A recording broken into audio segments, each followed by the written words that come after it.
നിലമ്പൂർ ഉപതെരഞ്ഞെടുപ്പിൻ്റെ വോട്ടെടുപ്പ് പൂർത്തിയായിരിക്കുകയാണ്. ഒരു രാഷ്ട്രീയ പോരാട്ടമായി നിലമ്പൂർ ഉപതെരഞ്ഞെടുപ്പിനെ മാറ്റണമെന്ന് തന്നെയാണ് പാർട്ടി സംസ്ഥാന കമ്മിറ്റി തീരുമാനിച്ചിരുന്നത്. അതിൻ്റെ അടിസ്ഥാനത്തിൽ നല്ല രീതിയിലുള്ള രാഷ്ട്രീയ പ്രചരണം നടത്താൻ അവിടെ ഉപതെരഞ്ഞെടുപ്പുമായിട്ട് ബന്ധപ്പെട്ട് നമുക്ക് സാധിച്ചിട്ടുണ്ട്. UDF നടത്തിയ തെറ്റായ പ്രചരണങ്ങളെ തുറന്നു കാണിക്കാനും ഉപതെരഞ്ഞെടുപ്പ് പ്രവർത്തനത്തിൻ്റെ ഭാഗമായി സാധിച്ചു. തിരഞ്ഞെടുപ്പിൻ്റെ എല്ലാ ഘട്ടങ്ങളിലും കള്ളക്കഥകൾ പ്രചരിപ്പിക്കാനാണ് UDF ശ്രമിച്ചത്. ഓരോ തരം നാടകങ്ങൾ സൃഷ്ടിക്കുകയാണ് അവർ ചെയ്തത്. രാഷ്ട്രീയ മുദ്രാവാക്യങ്ങൾ മുന്നോട്ടേക്ക് വെച്ചുകൊണ്ട് പ്രവർത്തിക്കുന്നതിന് UDFന് സാധിച്ചിട്ടില്ല.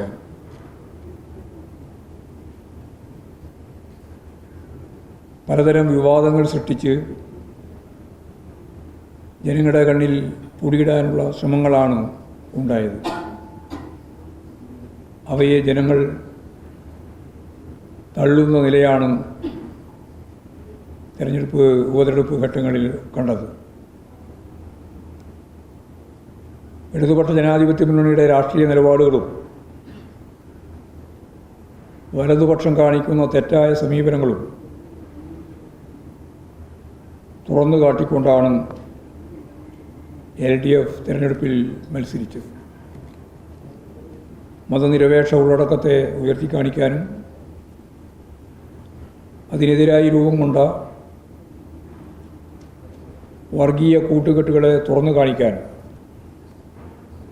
ആ മണ്ഡലത്തിൽ നല്ലതുപോലെ ഇടതുപക്ഷ ജനാധിപത്യ മുന്നണിക്ക് സാധിച്ചു.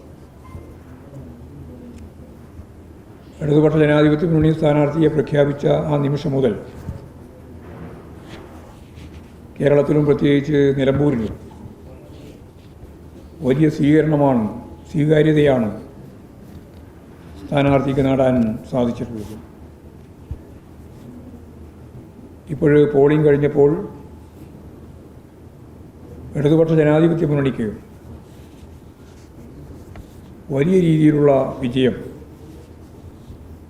ഉറപ്പാക്കാനാവുന്നു എന്നുള്ളതാണ് വസ്തുത.